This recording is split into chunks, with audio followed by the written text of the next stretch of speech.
A las 8.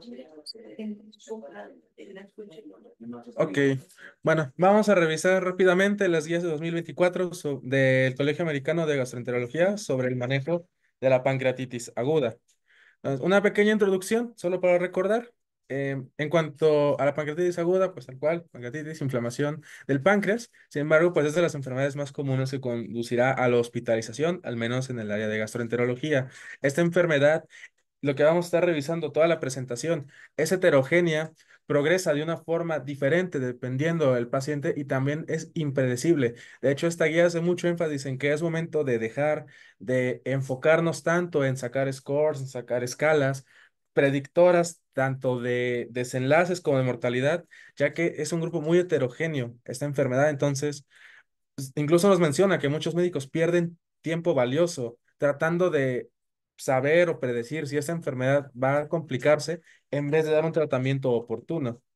Hasta el 20% de estos pacientes van a experimentar complicaciones, dentro de las cuales las más peligrosas que podrían llevar a la muerte del paciente son tal cual la necrosis pancreática o una insuficiencia orgánica.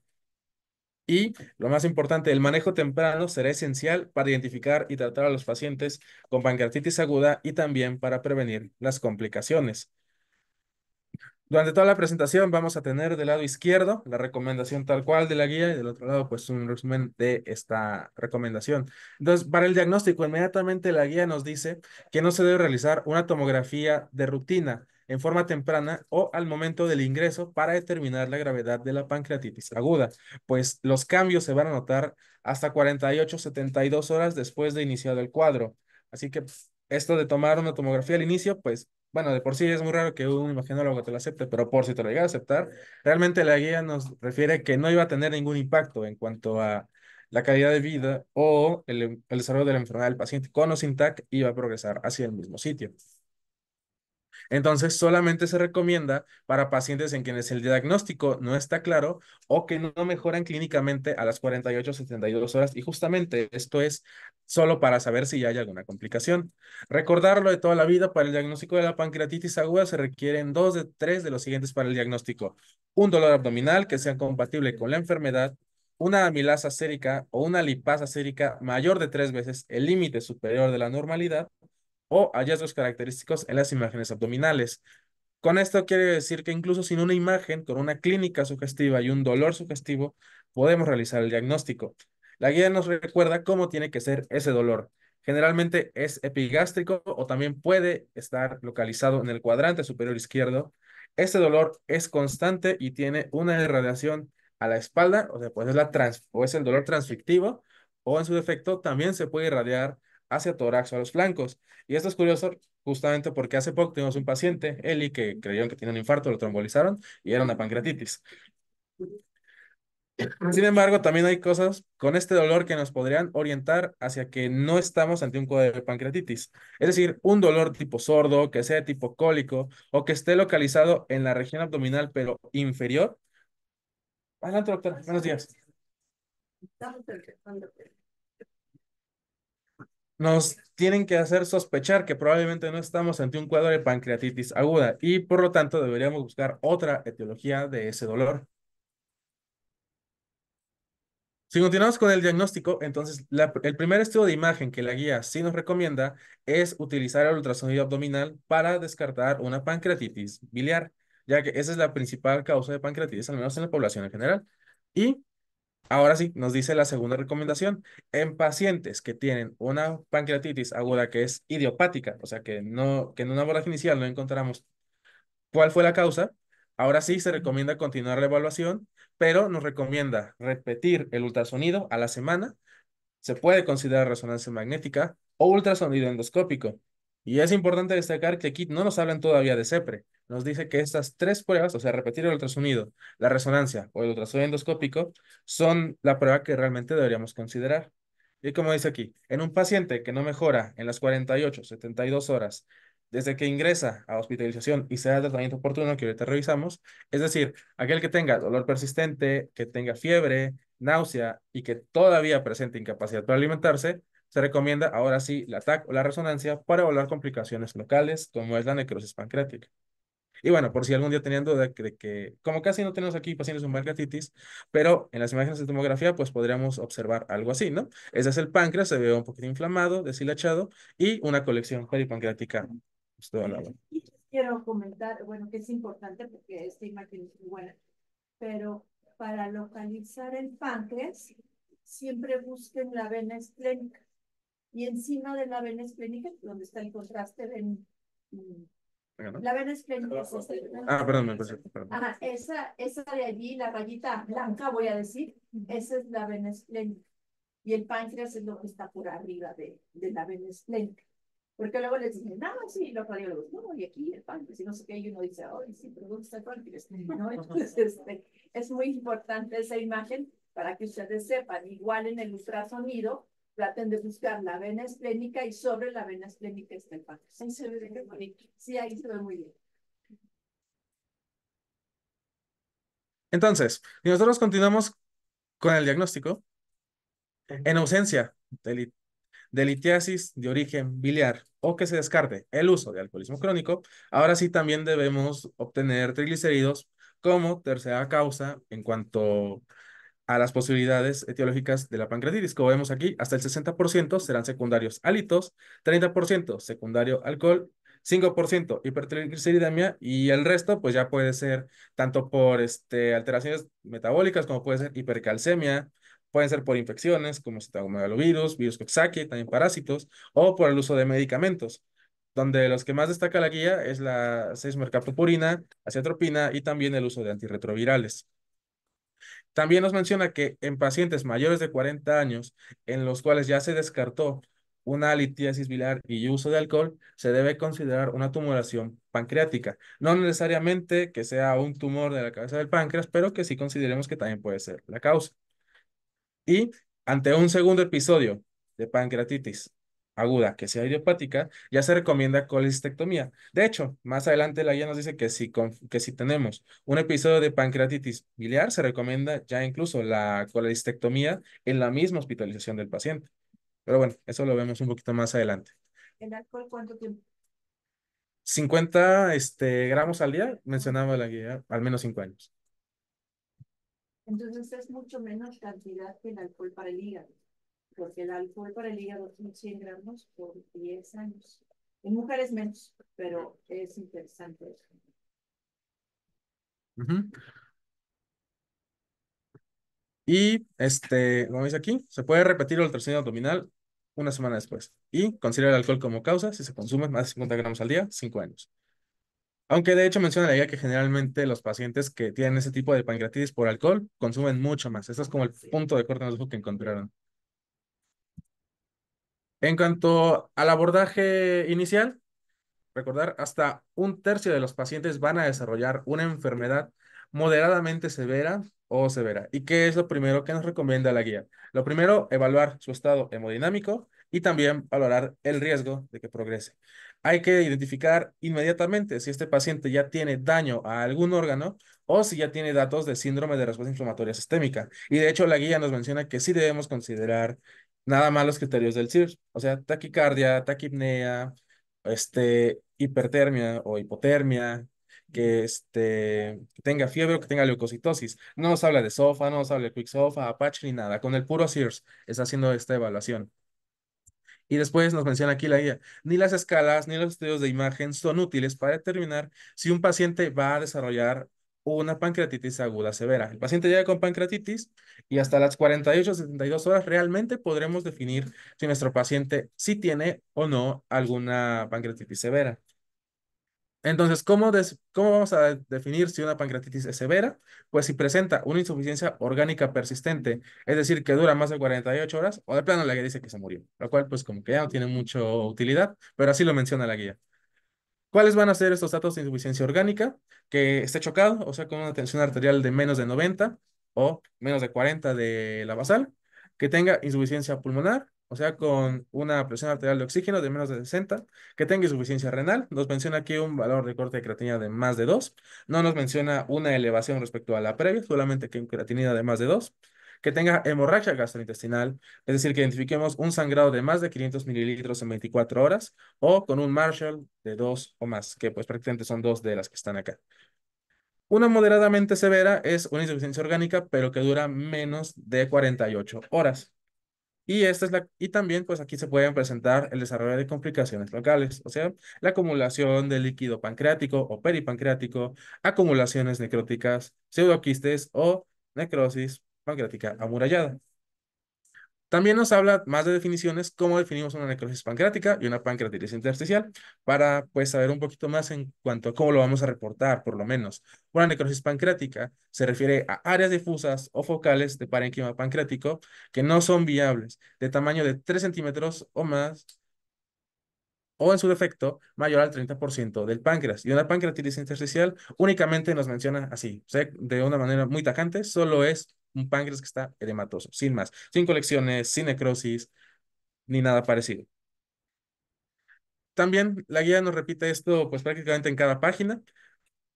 Una parte importante de los pacientes no se pueden clasificar de manera confiable en leves, moderadas o graves en las primeras 24 o 48 horas. Por eso la guía, cada que puede, también nos repite. Lo principal es identificar la causa, dar tratamiento temprano. Y luego nos vuelve a repetir. Pero no se enfrascan mucho en que si es moderadamente severo o severa. Lo repite constantemente. Tratamiento oportuno, tratamiento temprano y identificar la causa. Ya después uno se preocupará si va a evolucionar a una severa o moderadamente severa. En caso de que ya definamos que estamos ante una enfermedad leve, lo principal, otra vez, vigilar que esto no progrese a una moderadamente severa o severa en las siguientes 48 horas. Y valorar los factores de riesgo a progresión de una pancreatitis severa, que son edad de más de 55 años, obesidad con un índice de masa corporal de más de 30, alteración del estado mental o que ya tenga alguna otra comorbilidad. Aquí está otra vez tal cual, el CIRS, en el cual se basa la guía, que pues son los que mencioné anteriormente, y otros valores de laboratorio importantes. Es decir, que el paciente cuando llega a urgencias o cuando se hace el abordaje inicial ya tenga un nitrógeno ureico de más de 20, un hematocrito de más de 40, o incluso la elevación de esos dos respecto al basal, y también la elevación de la creatinina. Y ya, por último, a nivel radiológico, pues que tenga derrame pleural, que tenga infiltrados pulmonares o que ya tenga múltiples colecciones pancreáticas. Como nos dice después la guía, los sistemas solo van a ser útiles para predecir el tipo leve. Nada más, solo nos va a decir si nuestro paciente está en un estadio leve, pero no nos va a hablar si realmente no nos va a referir si realmente este paciente está moderadamente severo o severo, porque tal cual la definición nos habla de que es una persistencia de esta falla orgánica durante más de 48 horas. Entonces, pues por definición tampoco lo podríamos valorar. Y de nuevo, pues la evolución de esos pacientes es demasiado heterogénea. No sabemos si realmente el paciente va a mejorar. Como dice aquí, el criterio de un médico experto en pancreatitis y también una buena evaluación con el CIRS son tan buenos como cualquier sistema de puntuación. Y la guía tal cual nos dice, se sugiere dejar de buscar predictores y centrarse en la etiología y patogenia de la pancreatitis aguda.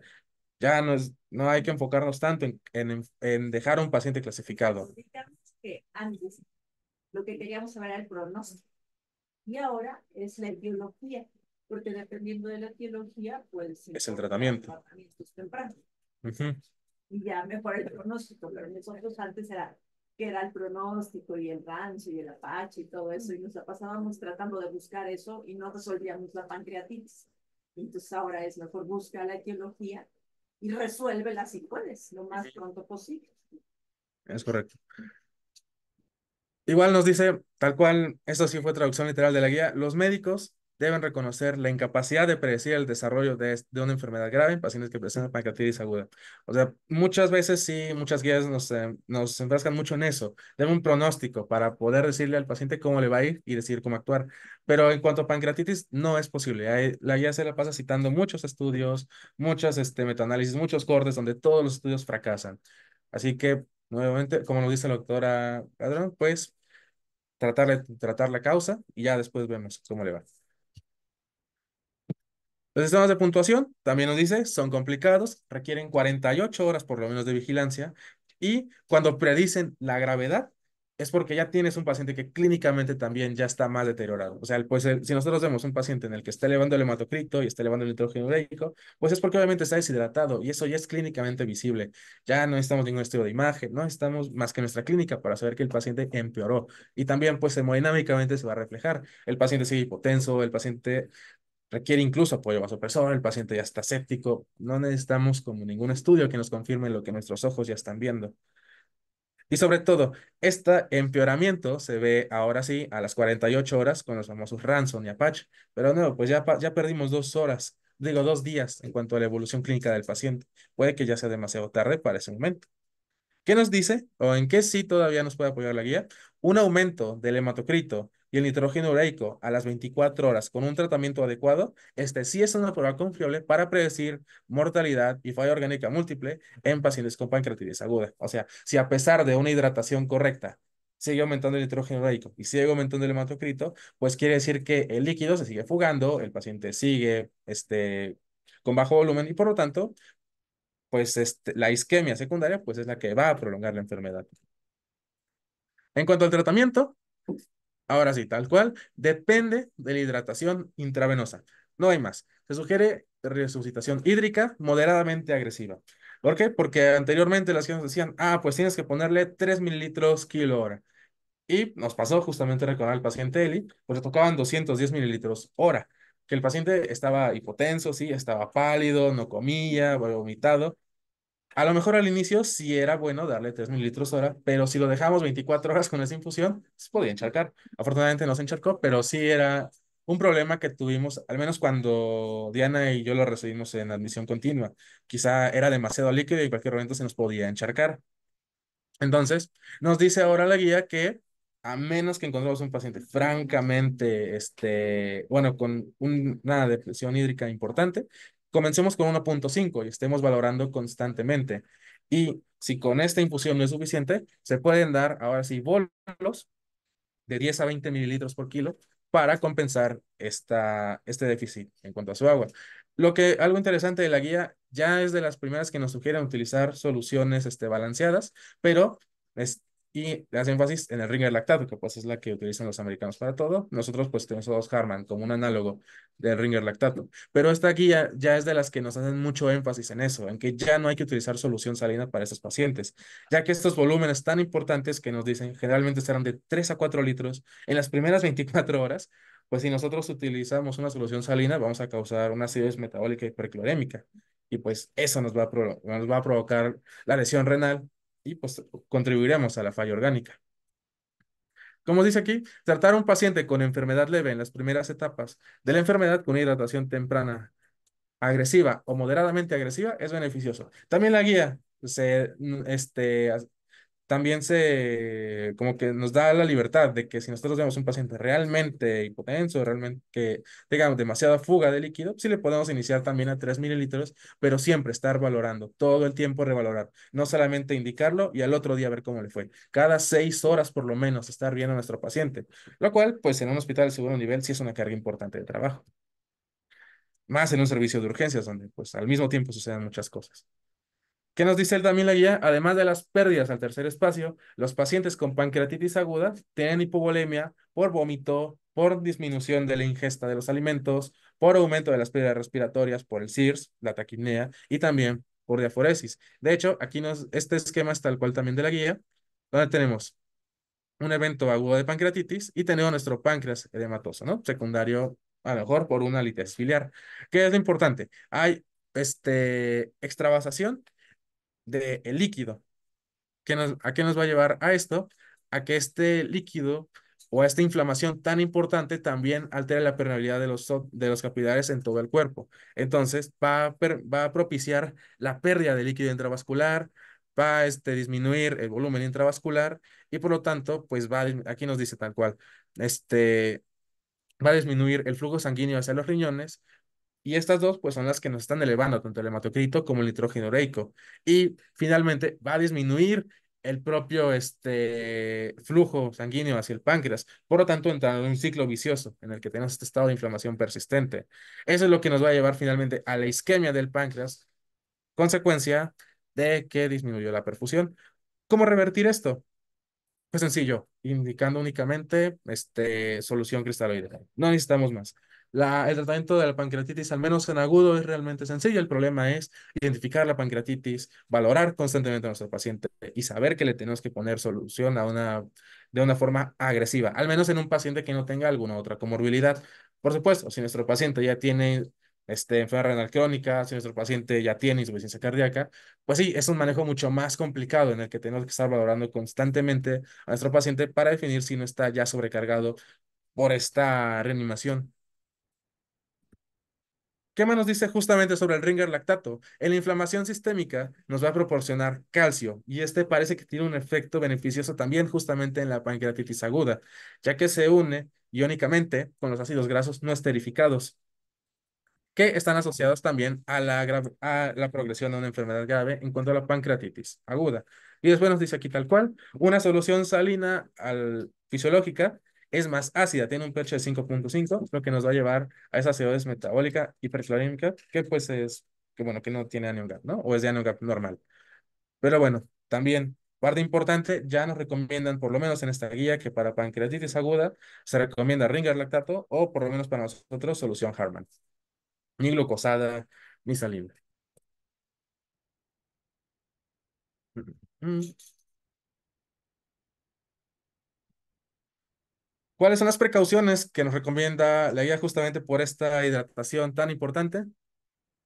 Valorar si existe comorbilidad cardiovascular o renal para evitar la sobrecarga hídrica.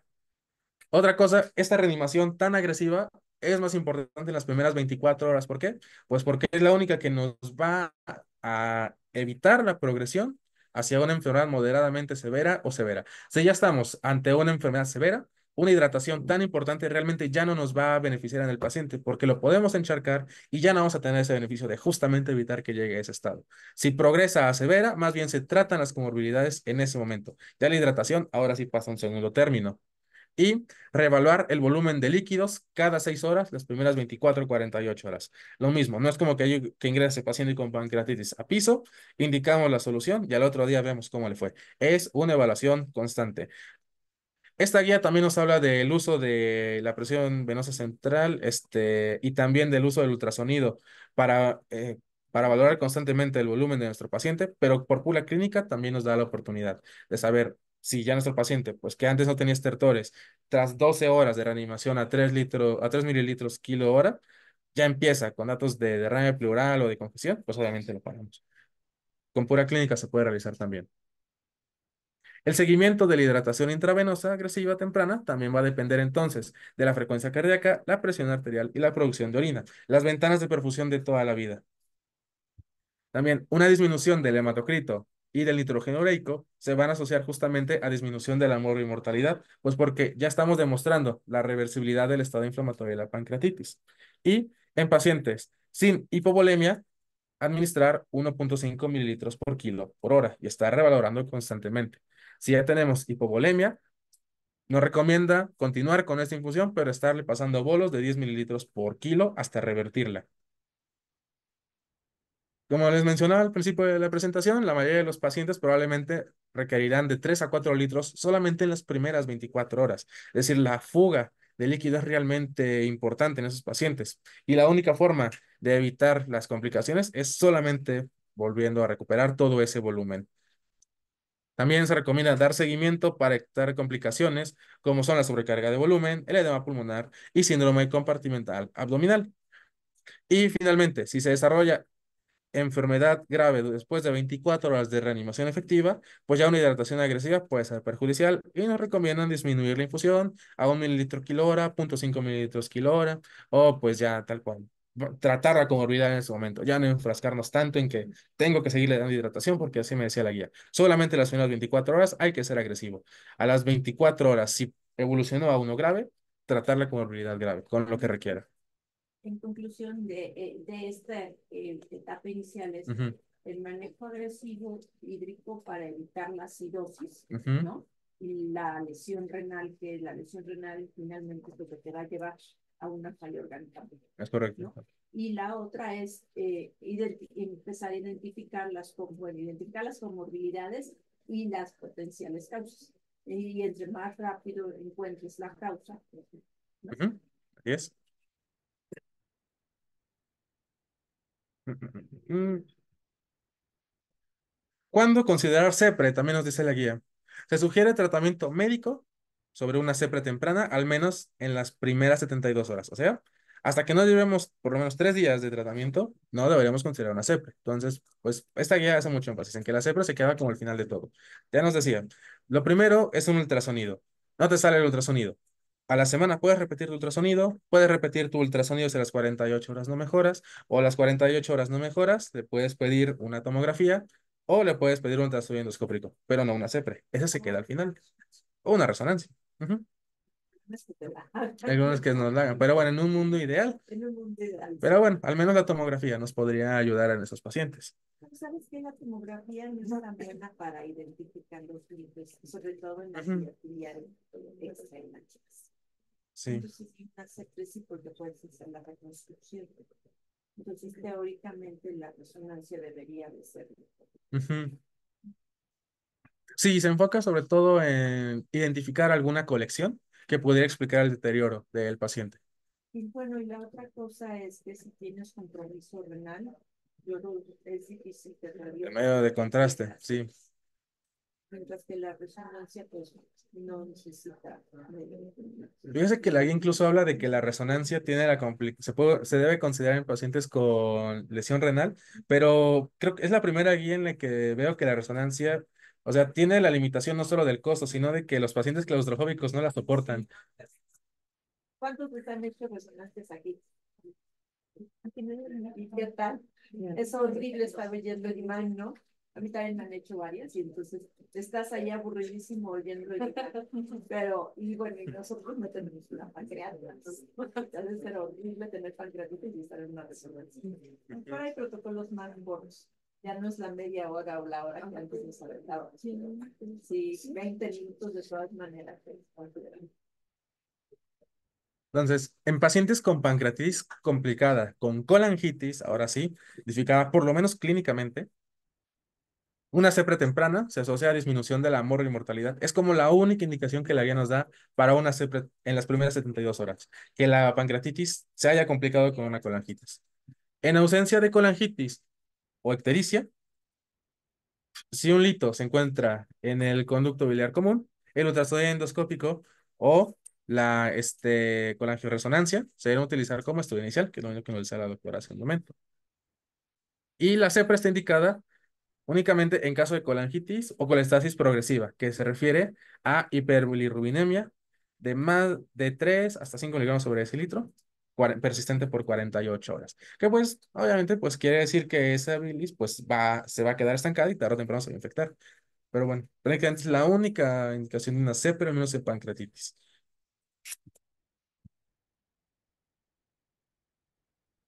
Mm.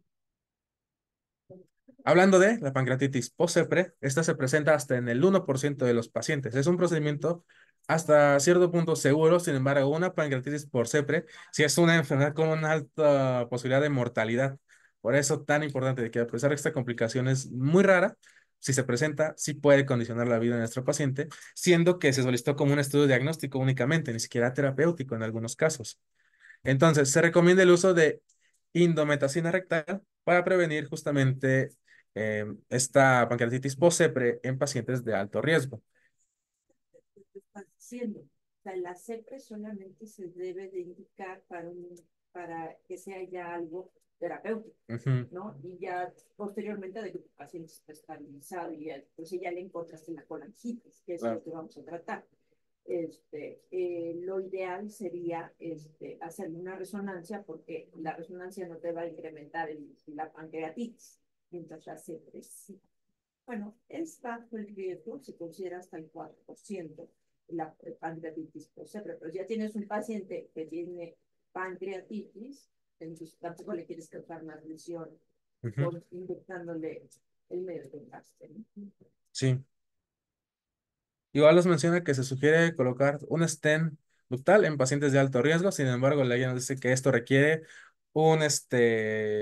requiere un experto que sepa colocar el stent, que tenga el stent, que el hospital tenga el stent. Entonces dice que realmente es muy raro que se pueda seguir esta recomendación. Incluso para los americanos, esta recomendación queda como último término porque ellos mismos refieren que son muy pocos los centros donde realmente se puede colocar este stent. Entonces menciona que por lo menos se coloque la indometacina, aunque si se tienen los dos, que se coloquen los dos.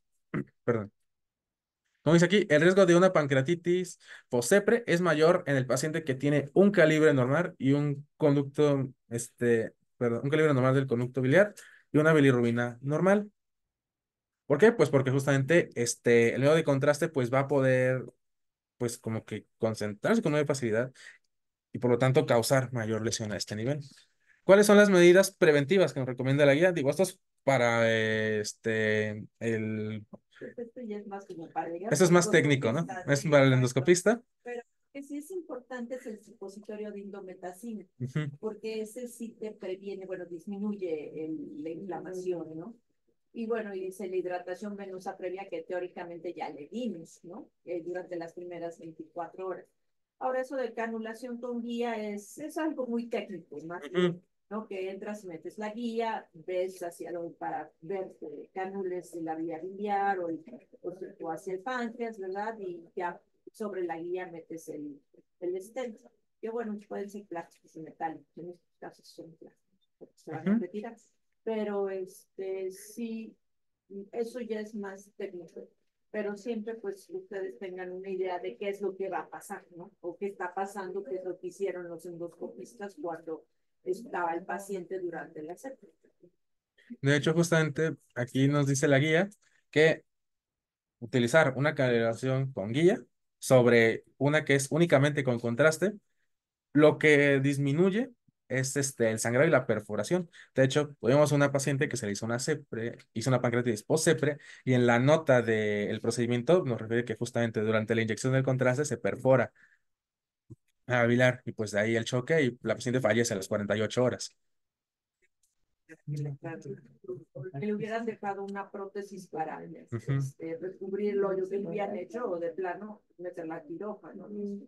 Pero pues, no sucedió. No sucedió, no nos pasó. Yo le quería preguntar, doctora, porque justamente la guía menciona que esta hidratación previa son igual 3 mililitros kilo hora en la CEPRE, 20 mililitros post procedimiento y después que continúe 8 horas a 3 mililitros. Realmente se me hace demasiado volumen en 24 horas, pero la guía tal cual dice así. En su experiencia, ¿sí se realiza una hidratación tan así? En mi caso, te voy a decir, yo no veo tanta pancreatitis. Y menos ayuda, o sea, sí veo litiasis en los conductos, pero no que haya llegado a pancreatitis aguda grave o severa, ¿no? Entonces, pues nosotros hidratamos, siempre hidratas, pero así que digas 3 mililitros por kilo por hora por un día completo, es muchísima agua para meterle un paciente, como dices, un paciente que no está con una pancreatitis severa. Sí, Entonces, pues sí lo dejas en ayuno, lo hidratas y le haces el procedimiento y después lo vigilas y lo sigues hidratando. Pero como a 1 mililitro y medio, o sea, a veces se me hace muchísimo. Pero bueno, estas son las recomendaciones internacionales, ¿no? sí, pero sí me preocupaba que justamente en un paciente estable, en teoría, porque, o sea, la CEPRE se hizo por litiasis, no tanto por pancreatitis, Es, pero sí, pues, y bueno, como esto dirías, es un tanto, pues como que, voy a decir, extraño, porque al principio te dicen nada más hidrata 24 horas y después bájale al flujo ujú. y luego otra vez le subes para la CEPRE y lo mantienes, pues básicamente más de 24 horas con flujos altos y luego lo bajas, como esperando que eso no cause otra pancreatitis. Podría ser si la CEPRE la haces a los 7 días. No, podría ser. Porque ha estado para nosotros esta controversia si la CEPRE temprana o de urgencia es mejor que una CEPRE cuando después de 72 o de 5 días, 72 o de 5 días, ¿no?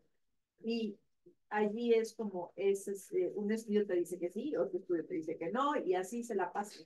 Hoy en la mañana estaba revisando lo que había salido de este mes y entonces de pronto dicen, ah, no, sí, hay que hacer, es mejor hacerla después de los 72 horas, ¿no? Que ya está tu paciente, suena lógico, porque ya está tu paciente estable, no es Estable. que comorbilidades tiene, y seguramente ya si tuviera colangitis, que esa sería la indicación, ya le empezaste antibiótico. Obviamente ajustado a la función renal, porque sí, el riñón, de verdad que creemos que en la gastroenterología y en la hepatología el riñón es el mejor aliado, porque pues sí, todo depende del riñón. Entonces, pues tal vez es hidratarlo, pero ¿cuánto tiempo te dice que lo tienes que hidratar? ¿Cuánto tiempo antes? 8 horas, un día, ¿no? Y después yo creo que darle seguimiento como al principio con la clínica, ¿no? Sí, claro, si un paciente se perfora, bueno, desde Debería ese de momento ser podemos encontrar. Sí, me refiero a que clínicamente, si un paciente se perfora en el procedimiento, inmediatamente lo vamos a notar. Si hay hipotensa, tiene fiebre, tiene diaforesis. Pero y esta vez que, por ejemplo, ese paciente se perforó en la experiencia que tuvieron ustedes, ¿le habían dejado una prótesis o no le dejaron prótesis? No, no le dejaron. Y tal cual su deterioro, en cuanto venía subiendo del estudio, se notaba el deterioro clínico y fue abrupto. A las 12 horas ya estaba chocada con vasopresor a dosis máxima. Le pones o le pones o le pones una prótesis para evitar, porque lo que sucede allí es que si tienes un hoyo por ahí se va a meter la bilis o la infección y entonces te va a provocar más reacción peritoneal, ¿no? Y más necrosis pancreática. Entonces eso fue, pues como que debieron de haber dejado 2 o 3 prótesis, las metes todas juntas por el esfínter para que drene. Pero pues bueno, tal vez no pudieron, técnicamente difícil. Imposible de saber si no estaba uno ahí, ¿no? Y luego las exercicios son súper aburridas. Estás ahí parado. La jefe es un procedimiento que cuando lo haces es técnicamente difícil y es retador vamos a decir, para el endoscopista. Pero si estás como observador, no entiendes nada de lo que está pasando y entonces nada más ves que están así como empujando la guía y dices, hay que aburrirla, ¿no? Muy bien. Detalles técnicos, ¿no? Sí, Sí, ¿qué nos dice la guía en cuanto al uso de antibióticos? Como tal, no se recomiendan antibióticos profilácticos, ni tampoco se recomienda la aspiración con aguja fina en pacientes con necrosis pancreática infectada. Ya no. Eso sí en las guías previas venía, cuando yo estudié para el también venían justamente los dos, tanto antibióticos profilácticos como la aspiración con aguja fina, pero ya al menos en esta guía nos dice que no, eso ya quedó en el pasado. Recuerdo mucho alguna vez que el doctor Soto me dijo cuando era R1, cuando tengas una pancreatitis, lo primero es enfriar el cuadro. Cuando te aburres, sigues enfriando el cuadro. Cuando sientes que el paciente se está complicando, sigues enfriando el cuadro. Ya que el paciente está frío, sigues enfriando el cuadro. Pues hay que esperar, es como lo importante. Hay que seguir esperando. Hay que estabilizarlo y ya después lo metemos a CEPRE, lo metemos al estudio que quieras, pero ahora hay que estabilizarlo. obviamente el antibiótico solamente es indicado porque es un proceso infeccioso. Ajá, Pero si no lo tienes, no, porque es que lo pones, claro, porque los antibióticos también causan pancreatitis. sí, Todo puede causar pancreatitis, ¿no? claro. Por ejemplo, aquí tal cual nos dice la guía ese problema, ¿no? Un paciente con pancreatitis tiene todos los datos clínicos de un síndrome de respuesta inflamatoria sistémica, igual que una sepsis. Entonces, pues queda a juicio del clínico realmente si iniciar o no. Justificado en que el paciente, digo, en que el médico sospecha una infección, no tanto porque tiene una pancreatitis severa. Igual nos dice, en cuanto tú sospechas una infección, puedes dejar como cualquier paciente con sepsis. Inicias hidratación intravenosa, que ya le estabas pasando, tomas hemocultivos y ahora sí inicias tu antibiótico. En ese orden, no al revés, porque si no, pues con la primera carga del antibiótico, pues ya podemos inhibir el crecimiento. Y tal cual nos dice, puedes dejar tus antibióticos 24 48 horas y esperas tu cultivo. O sea, las 48 horas no crece nada tu cultivo, con seguridad lo quitas y valoras si tu paciente también ya mejoró clínicamente. Cultivar primero y tratar específicamente. Ujú, Y bueno, la colangitis, pues es obvia, es claro. bacteria, ¿no? Ujú. Y tiene leucocitos. Sí, claro. Es como un poco diferente. Se refiere más que nada que el paciente, pues, a pesar de una hidratación severa, bueno, agresiva más bien, pues continúa hipotenso, continúa con fiebre. Ahí uno ya podría escuchar, quizá está infectado también, que se llama mala suerte, ¿no? Y se asocia a mucha mortalidad, pero pues sí, todavía podemos darle antibiótico en este caso. Ujú. Todas las otras pancreatitis, puede decir, la edematosa o la no se ve, como quieres decir, esas no son tan normales, pero si es sepsis o una pancreatitis severa, esa es un peligro. Y antes, hace mucho tiempo, es lo que pensábamos que existía, ¿no? Pancreatitis severa. Ahora sabemos que hay más pancreatitis leves, edematosas, todo el tiempo, que, bueno, esas son las que requieren, sí requieren nuestra atención, pero no requieren todo. Claro. Como tal, no dice la guía, no hay como un claro beneficio en cuanto a la aspiración por aguja fina frente al uso de antibióticos y los recomendados, pues los que sepamos que realmente van a llegar tanto a la vía biliar o bueno, tengan un buen volumen de distribución, ¿no? Carbapenémicos, cefalosporinas de tercera generación, quinolonas y metronidazol. Los antibióticos van a ser el tratamiento de elección frente a una necrosis infectada junto con el debridamiento quirúrgico. ¿Qué nos dice la guía que también es, bueno, a mí se me hizo muy importante? En necrosis infectada se debe dar tratamiento antibiótico para retrasar la cirugía al menos 4 semanas. E incluso nos menciona que este ciclo tan largo de antibiótico puede ser suficiente para tratar esta complicación, incluso evitando que el paciente llegue a cirugía. Entonces, pues realmente darle tanto poder al clínico suena algo interesante, ¿no? Que no requieres un cirujano a pesar de que tu paciente está muriendo con una pancreatitis infectada. Suena un poco, bueno, pues, a mi parecer, suena muy chocante eso de que, ¿cómo que no van a meter a quirófano? ¿O cómo? Va a la sección, perdón. ¿Mande? Van a mitad de la sección, porque hoy es la sección a las 8. Y lo reparten normalmente y la mitad nos quedamos aquí y la mitad se va.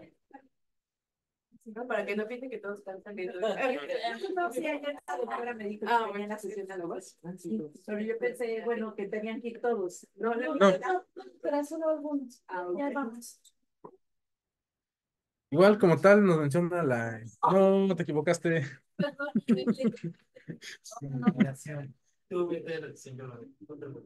Ya, perdón. Pero sí está muy interesante esto de que antes así era la pancreatitis infectada y le decías al cirujano, ¿no? Y aquí los cirujanos nunca quieren. Resulta que tenían razón. Pero bueno, pero sí tenían razón. Antes sí tenían razón. Y bueno, y de pronto los pacientes decían, bueno, no evolucionó tan mal, seguramente algo hicimos bien. Fui yo. Sí, pero sí, siempre meter un paciente que está comprometido, ¿no? Así, con una inflamación sistémica severa, el sepsis, le dices a un cirujano que lo meta. Es así como. Hay algunas cosas que sí están indicadas, pero bueno, aquí, pues al parecer. Las complicaciones principales, ¿no? De síndrome compartimental que se haga durante el procedimiento, una perforación vascular durante la CEPRA, durante un procedimiento quirúrgico, o la perforación intestinal propiamente, y me acuerdo de otro, más bien, Entonces, en este paciente que se perforó la vía biliar o se perforó el intestino. No sé. Los dos, doctora, Porque sí dice que los dos. Duodeno y la vía biliar. O sea, si dejas una sal larga, empujas el duodeno y empiezas a presionar y presionar y ahí se hace un hoyo. ¿Sí? Entonces, eso es una falta de técnica. Ahora, el riesgo de que metas una guía o que metas mucha presión de medio de contraste hacia la vía biliar o hacia la vía pancreática, ese puede ser un riesgo de perforación, porque también con la guía perforas, o sea, son muy delgaditas, pero perforas. ¿Sí? Entonces, tal vez aquí, pues sí, con el Spyglass ir viendo. O sea, el Spyglass es un colangioscopio a través del cual ves, que es diferente de una colangioscopio, bueno, con una colangiografía, porque con la colangiografía nada más llegas a la vía biliar, digamos, a la carina, ¿sí? Y de allí ya empiezas ¿cómo se llama? A manipular con guías, cánulas, extensos. Pues está interesante, ¿no? Sí. Pero qué horror, sí, cuando se perforan los pacientes. Por supuesto, solo tiene pancreatitis, ¿no? Si tiene pancreatitis perforación, no hay de otra. Sí. Entonces, bueno, pues si tiene pancreatitis y una necrosis infectada, mejor lo dejas y que ni los cirujanos lo toquen. Vaya. 4 semanas. 4 semanas, sí. O sea, el ciclo va de 2 a 4 semanas, pero el que más recomiendan es 4 semanas. Es complicado, imagínate tener un paciente hospitalizado 4 semanas, pero pues así. Pero pues, pero pues así dice la guía. Y luego va a cirugía y otro día se le cortas cuatro Te choca. semanas. Sí, pues.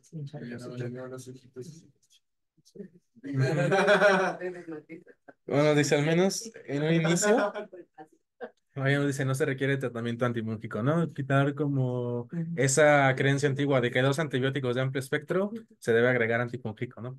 Para, tanto por el estado de gravedad, en teoría de que requiere 2 antibióticos, como para evitar la subcolonización, digamos, pero eso ya queda en el pasado, eso ya Ya no. como dice aquí, hasta el 25% de los pacientes con pancreatitis severa van a desarrollar infección en la primera semana, por estado de choque, por la hipoperfusión, por la translocación bacteriana, por el síndrome compartimental, por muchas cosas. Entonces, ante una pancreatitis severa hay que considerar que sí se puede, que es a cierto punto esperado que el paciente se infecte. No va a ser, es algo propio de la evolución de la enfermedad, no tanto por falta de pericia del médico. Más bien nuestra misión es reconocerlo para poderlo tratar en su momento. Como dice aquí, posponer la necrosectomía por 30 días después del internamiento se asocia a menor moro y mortalidad. Pues claro, un paciente para este punto ya está estabilizado, ya come, la infección ya se resolvió o ya se controló por lo menos. Por lo tanto, el procedimiento quirúrgico va a ser mucho más sencillo. Y su recuperación también. Y si es diabético, ya lo tiene. Ujú.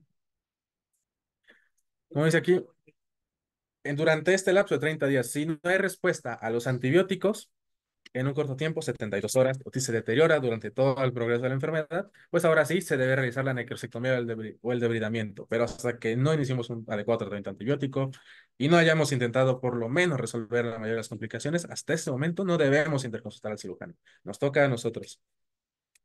En este momento, la colección necrótica a los 30 días, en teoría, ya tiene una pared bien definida, ya está bien localizada y el material en su interior está licuado. Nos dice que con esto es mucho más fácil tanto la resección quirúrgica, la resección por endoscopía, la resección por laparoscopía, por el método que sea. La verdad, yo no sé cómo se hace, pero dice que ya es más fácil. Tengo entendido que el simple hecho de que sea sintomática recibe tanto complicaciones a las 4 semanas por intersticial o necrotizante que se prefiere no invadir. Tengo entendido eso. No sé. Bueno, no invadir o no intervención quirúrgica. No intervención quirúrgica. Porque hay veces que, por ejemplo, un pseudoquiste lo puedes drenar por vía endoscópica o lo puedes, si no es accesible vía endoscópica, lo puedes drenar por radiología intervencionista. Sí, porque eso es mucho mejor a que lo abras. Finalmente, cuando tú abres un paciente vas a requerir mayor, vaya, es como más agresivo y tienes tejidos expuestos y se tarda más tiempo en sanar esos tejidos que si haces unos hoyitos y ahí. Sí, porque dentro del riesgo-beneficio tengo entendido el simple hecho de que no haya crecimiento en un periodo, que sea sintomático, se prefiere al menos, eso es lo que yo he leído, que dejarlo como expectante. Sí, bueno, los quistes pancreáticos de pronto te los encuentras y no sabes ni cuándo, o pseudoquistes, cuándo aparecieron. Y muchas veces lo que sucede es que un paciente tiene una pancreatitis y se le trata como una dispepsia, o sea, una enfermedad acidopéptica. O un infarto. Y entonces de pronto te aparece un pseudoquiste y pues tiene la bola, ¿no? Se le identifica, si es un pseudoquiste, pues lo drenas desde bien. ¿No?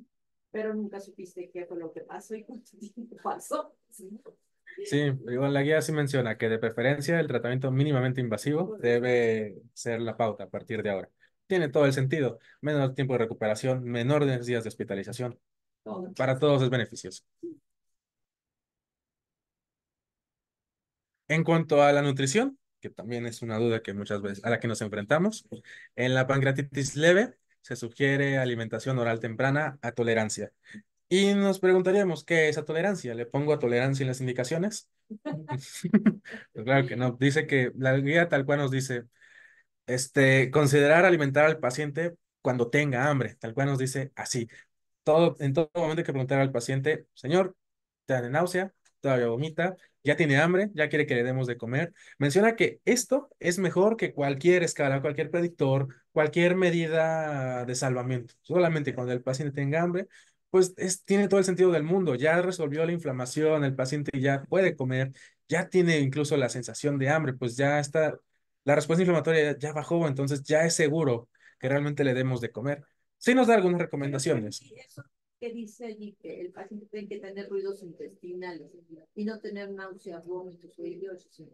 Claro, clínica, la evaluación clínica. Tenga hambre, significaría que ya el paciente está en condiciones. Ujú. Es correcto.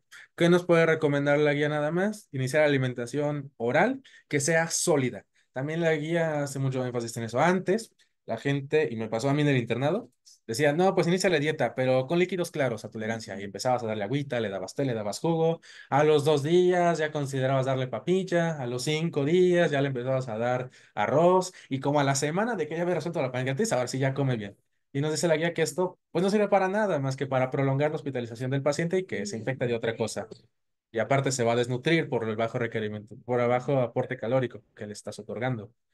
Entonces, pues nos dice que ya en cuanto, obviamente, pues clínicamente no tiene náusea, no vomita, ya tiene ríos intestinales, canaliza gases, todo.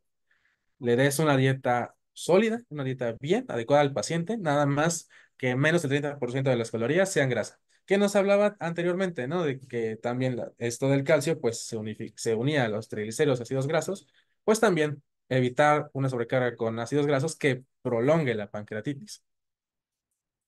Como dice aquí, la alimentación oral nos da beneficios, ¿no? Mantiene la integridad de la mucosa intestinal y previene la translocación bacteriana y por lo tanto disminuye el riesgo de infección tanto sistémica como el propio páncreas.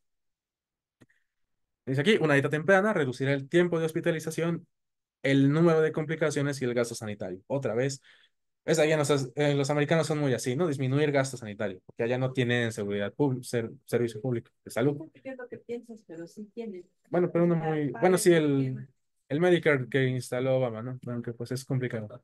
Pero, pues sí, siempre de todas maneras todo cuesta. Aquí también cuesta. Sí, aquí lo pagamos con los impuestos. Pero bueno, ¿no? Muchas razones para tener este tipo de, bueno, cambiar este paradigma en cuanto a la atención sanitaria, de no eternizar pacientes, no nada más, por seguridad. ¿Qué nos dice? La nutrición enteral también se recomienda en la pancreatitis aguda moderadamente severa o severa, y esta también va a prevenir infecciones, por lo que ya vimos anteriormente. Mantenemos por lo menos la integridad de la mucosa intestinal. De preferencia, se debe evitar la nutrición parenteral por todas las complicaciones que ya conocemos. Riesgo de infección del catéter, riesgo de infección por hongos, estado hiperosmolar, hiperglucémico, cualquiera de estas, ¿no? Y también nos dice que no hay diferencia entre el uso de sonda nasogástrica y sonda nasoyeyunal. Antes se recomendaba la sonda nasoyeyunal porque en teoría evitabas como el tránsito del estómago y con eso prolongar la pancreatitis. Ya se sabe que no. Y el problema de la sonda nasoyeyunal es, uno, no la puede poner cualquier persona. Requieres el endoscopista, requieres la fluoroscopía. La zona de desayunar, la regreso y toda la. Ujú. Sí, de verdad. Entonces, tal cual la nasogástrica, pues hasta en urgencias o de admisión la puede poner el médico general otra vez. Menos tiempo, menos gasto, asegura la alimentación más rápido, con seguridad y complicaciones en la misma tasa. El problema de la sonda nasoidional, requieres más equipos, más tardado, y pues son días que el paciente no come al final. En general, nos dice la guía, evitar la nutrición parenteral y si se administra por sonda, algo que sí es interesante, se prefiere infusión continua a el bolo. Pues, bueno, es como una recomendación interesante de esta guía, ¿no? Que todo el tiempo le esté pasando, aunque sea lentito, a pasarle, pues como lo hacemos aquí, que va como por tiempo, le pasan los 200 de la alimentación artesanal o la polimérica que le pongamos, y ya se queda como en reposo muchas horas y luego otra vez, así al menos 3 o 5 veces al día. Aquí dice que no, continuo, que esté el flujo todo el tiempo. También, perdón, hablando de sondas nasogástricas, una práctica no sé, común era dejar a derivación al Ujú. ¿no? Para que no tuviera tránsito. Pero, En pues, vez de bajar, subir. Ujú. Pero ahí la cosa es que si dejas la sonda de derivación, pierdes un chorro de Es líquido. líquido, Sí. y lo mismo es el sí, entonces no hay necesidad de hacer Ujú. alcalosis por pérdida de electrolitos también. Y la nutrición parenteral sí se ha asociado a mayor mortalidad en los pacientes. En general, ¿no? Pero claro, si tú tienes un paciente con nutrición parenteral, pues quiere decir que tu paciente no puede comer. Pues es un estado de inflamación severo. Es que ya no, perforado. Lo curioso de esta guía es que parece que todo se debe todo es más sencillo de lo que uno cree, ¿no? Más bien uno se complica solito la vida. Sí, sí. Quieres echarle demasiada ciencia. El agüita todo ayuda. Sí. Entonces, el metabolismo también incrementa la producción de jugos biliares, aumenta la distinción del ciclo, más Sí, para la claro, producción nutrición de parenteral. jugos biliares al todo estar alimentando por medio parenteral. Entonces, esto es un factor de riesgo para generar más infección. Incluso más litiasis biliar con nutrición parenteral. Entonces, dieta normal. Ujú. Nada más baja en ácidos grasos. Y, por supuesto, pancreatitis leve o moderadamente severa. Para la severa, ahí sí nos recomienda que hasta tal cual, pues sistema está inflamatorio, no tiene hambre. Entonces, que se quede la alimentación a demanda, igual. Sí, Cuando resuelve el cuadro. No pasa nada. Ahora sí, al fin, la guía termina con cuándo sí debes operar a tu paciente, ¿no? En una pancreatitis leve de origen biliar se recomienda la colecistectomía temprana, de preferencia antes del egreso. La guía es tajante, te dice así. Claro. Una vez resuelto el cuadro, en teoría, ahora sí le toca al cirujano, en teoría. En pacientes estables se prefiere el abordaje mínimamente invasivo, ya prácticamente en todo.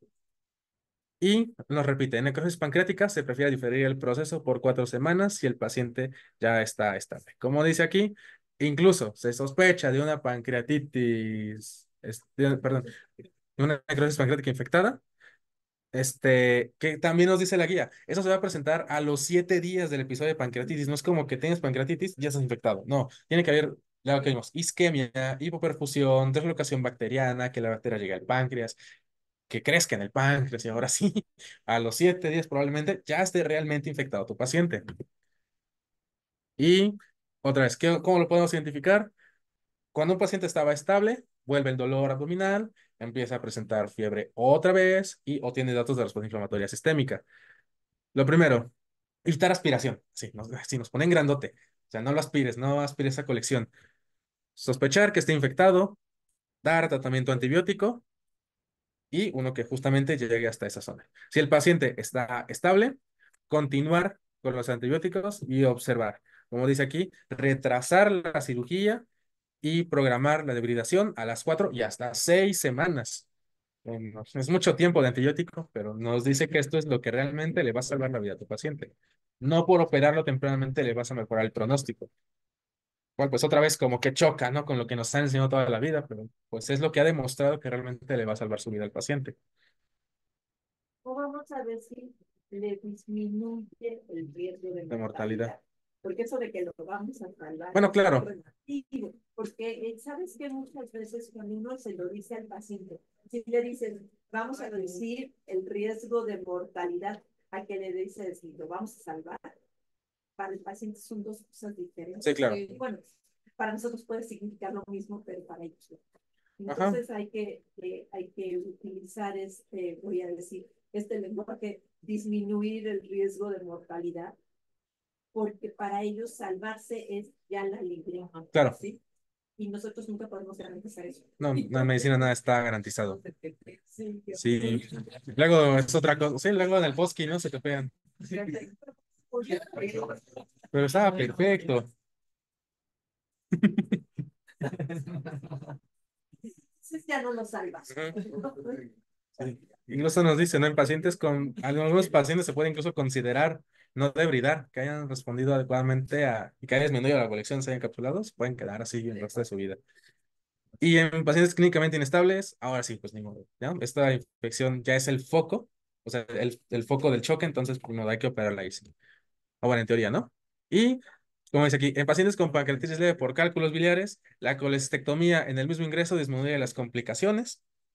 El tratamiento inicial de una necrosis infectada en paciente estable es lo mismo, antibiótico, 2 a 4 semanas, ya vimos, se puede retrasar hasta 6 semanas, pero mínimo le tocan 2 antes de la cirugía. Al principio de la enfermedad, o sea, en los primeros 7 a 10 días, esta necrosis pancreática va a ser una inflamatoria que es difusa, entonces va a ser difícil su resección. Por eso nos hace tanto énfasis la guía todo el tiempo en que hay que esperar, hay que esperar, hay que esperar. Hay que dejar que se organice bien la colección, que se le haga su cápsula para que sea mucho más fácil de retirar con seguridad del paciente. Y finalmente, el drenaje percutáneo sin la necrosectomía sigue siendo el método más frecuente y el que más nos va a recomendar la guía. Bueno, cuestiones técnicas, solo para saber, ¿no? Necesita que el radiólogo, Ujú, claro, de pronto es un radiólogo que no se dedica al abdomen y son grandes desastres. claro. Y listo, sería todo. Pues sí. Y bueno, y de la pancreatitis crónica estuvo muy bien tu exposición para, pero no entendí si es nada más pancreatitis. Solo es aguda, solo es aguda. Pues es que son el de la guía. Era guía. La guía, bueno, la revisión está excelente. ¿Y pancreatitis crónica vamos a tratar o no? Creo Creo que que hay no. una clase, déjeme ver. Hay una clase de pancreatitis más no revisión de la guía. No hay guías para Ujú. pancreatitis crónica, más bien sus recomendaciones, revisar esto. Pero sí es muy interesante la pancreatitis crónica, Claro. porque es más frecuente de lo que piensas. Sí. Sí, Sobre todo, sí, está infradiagnosticado. que pusiste al principio, la cantidad de alcohol para generar la pancreatitis crónica es mucho menor que la cantidad para generar daño hepático. Y entonces tienes muchas veces estos pacientes, que ahora ya los englobamos en esta enfermedad hepática alcohólica y obesidad, ¿no? Pero no tenemos esto en los pacientes de páncreas, porque el páncreas es así como la tierra árida de la gastroenterología y nadie quiere el páncreas. Pero la pancreatitis crónica, tienes pacientes que van a tener la insuficiencia exocrina y van a tener la insuficiencia hídrica. O sea, son diabéticos que posiblemente estuvieron tomando no tanto como los alcohólicos del hígado, voy a decir, los que son verdaderamente alcohólicos que tienen cuestión de hígado, pero a lo mejor tienen insuficiencia endocrina y tienen pancreatitis crónica, y tienen calcificaciones, y tienen dolor, mucho dolor abdominal, y es interesante. Ujú. Y luego existen estas otras pancreatitis que hemos encontrado, que es que es idiopática, pero que tiene un componente genético. Autoinmune. Autoinmune, Ujú. que son muy interesantes. Sí, sí, por lupus y por Sjögren, ¿no? También. El Sjögren es súper raro, pero sí hay casos en los que hay Sí, afección de glándula de sí. Entonces, pues creo que valdría la pena una pequeña revisión del tema, ¿no? Pero, Ujú. porque esos son pacientes que siento que le llegan más al internista que a los, y que realmente es un manejo más de internista. Ujú. Son interesantes. Pero Sí. bueno, Sí, doctor, tenemos el 18 una clase de pancreatitis, pero no sé si vayan a Yo creo hablar que como tanto la agudo y clínica, yo creo que hay que crónica. enfocar en la crónica. O ya Sí, sugerir, la aguda, ¿no? digo, como ya hablamos de la web, pues que sugiera pura crónica ya. Sí, Sí, Yo creo que van a hablar como de ideología. sí, excelente. porque esta revisión estuvo muy bien. En cuanto Gracias. al manejo del dolor, doctora, ahí recomienda mejor en vez de AINER opioides, porque la verdad es que tienen exagerado. Pero los opioides lo que van a causar es una disminución de la peristalsis. sí, de la Y además, ¿no? La peristalsis, contracción del conducto. Del conducto de hueso. y todo eso. Y en cuanto a la lesión renal, es que justo es como esa contraparte de que muchos tienen lesión renal, sí, hidratando, entonces el AINER aumenta el riesgo en esa También, parte. sí.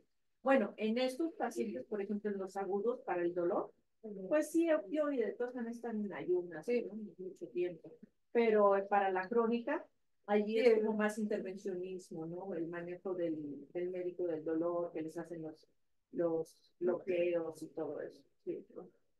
Pero si puede soportar el aire un paciente, es mejor que darle opioides por la peristalsis, ¿no? Y porque disminuye también, por ejemplo, si tuviera vesícula, la contracción de la vesícula y como de más líquidos, y el estreñimiento con que viven los pacientes, ¿no? Que tienen opioides. A veces es muy severo. Entonces, tal vez el manejo del dolor en una pancreatitis crónica es mejor por intervención. Bueno, todo depende de qué tanto el dolor y la tolerancia. Y eso es más subjetivo. Sí, pero hay pacientes que de verdad tienen estas pancreatitis crónicas recurrentes y que te llegan por dispepsia y dispepsia. Le pones de todo y no mejora. No mejora. Pues es que a lo mejor no tiene dispepsia, ¿no? Tiene otra cosa. Muy Ujú. y ya están medio psicotizados por el dolor. Gracias a Dios yo me dedico al hígado. No duele.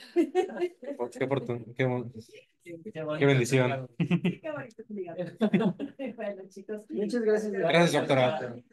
Igualmente, Nos vemos mañana el tema es Ay, ya lo tenía abierto, perdón. Mañana. Sangrado de tubo digestivo alto, varicial y no varicial. Ok.